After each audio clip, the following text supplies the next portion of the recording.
This is the day the Lord has made. Let us rejoice and be glad. A blessed Easter to all of you who are joining us together today on this blessed feast. One of my favorite comedians was the late Rodney Dangerfield, and he was known for his self-deprecating humor.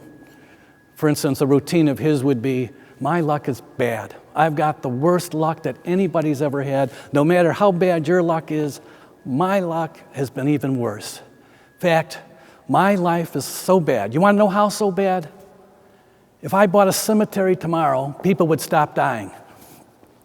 One of the great traditions of Easter goes back really to the Middle Ages, is that every homilist on Easter Sunday should begin telling a joke, because on Easter Sunday, that first Easter, Jesus had the last laugh as he bolted out of that tomb that first Easter Sunday.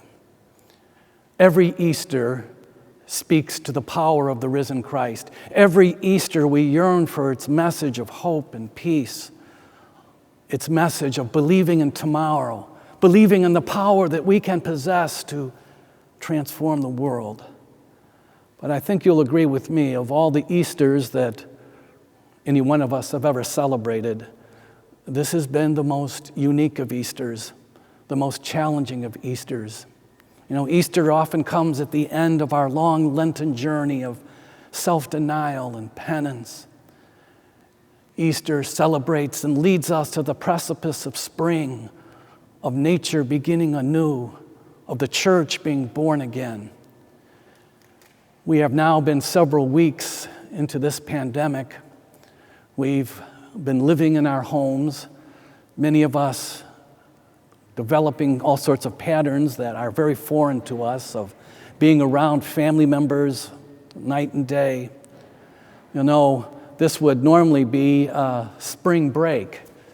And for many of us now, spring break is going from the kitchen to the family room. But as we gather to celebrate this Easter Sunday, we look to the Lord and to open our hearts to His power, His message of life and new possibilities. One of my favorite spiritual writers is a woman by the name of Kathleen Norris. Many years ago, she wrote a book called The Cloister Walk, which put her on Broadway as a spiritual writer. Tells us her own spiritual journey of finding her family living in a small town in South Dakota, far away from the big city. And she was born and raised Protestant, but not far from the front door of her house was a Benedictine monastery. And one day she sort of stumbled into the chapel while the monks were chanting the divine office. And she was just enchanted, to the point where almost every day she would go there to join them in prayer.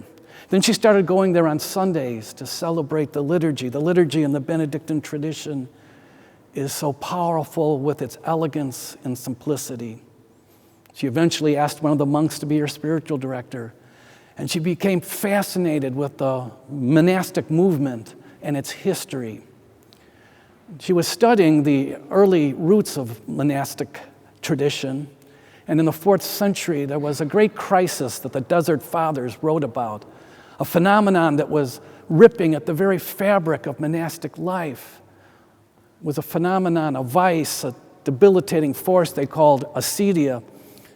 This debilitating force would invite people that were living together in a confined space to start getting very agitated, to become very bored, to want to escape, feeling resentful, feeling very uneasy about what's happening in the larger world, questioning their vocation and their commitment.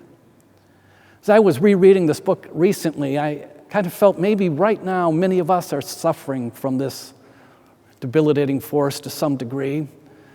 Maybe you find yourself very uneasy this Easter Sunday as the pandemic intensifies. Maybe people are getting on one another's nerves. Maybe you're just feeling discouraged or anxious. Well, the great antidote to this condition is Easter. Because Easter reminds us that God so loved the world that he gave us his only Son. Easter reminds us that Jesus is the light of the world. Easter reminds us that the world is much bigger than any one of us. And the more that we're spiritually united with one another, the power of the gospel calls us to new life, a new sense of purpose, a new sense of mission. And while typically on an Easter Sunday morning, our church would be filled to the rafters, I know that this Easter, in the virtual world, this celebration is filled to the rafters. Thousands of you are watching this liturgy this morning, and we're praying for one another, for the encouragement to continue to love one another as we have been loved, to recognize that there will soon be a day when our confinement will be over. And I suspect as a result of this Easter, there'll be a great revival in the life of our communities. For of all the things that we had to give up for Lent, none of us on Ash Wednesday imagined that we would be giving up the Eucharist. We'd be giving up our worship in this beautiful church. But soon the day will be when we will return, and we will come back different because of this experience. And may this be the most glorious of Easters for you and your loved ones.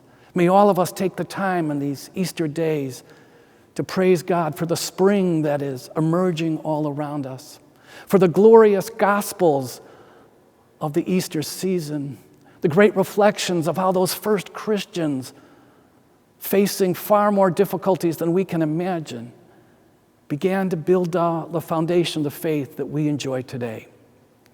Today, from one continent to the next, there is the chorus, "The Lord is risen." And today, we celebrate once again, the Lord is risen in our midst.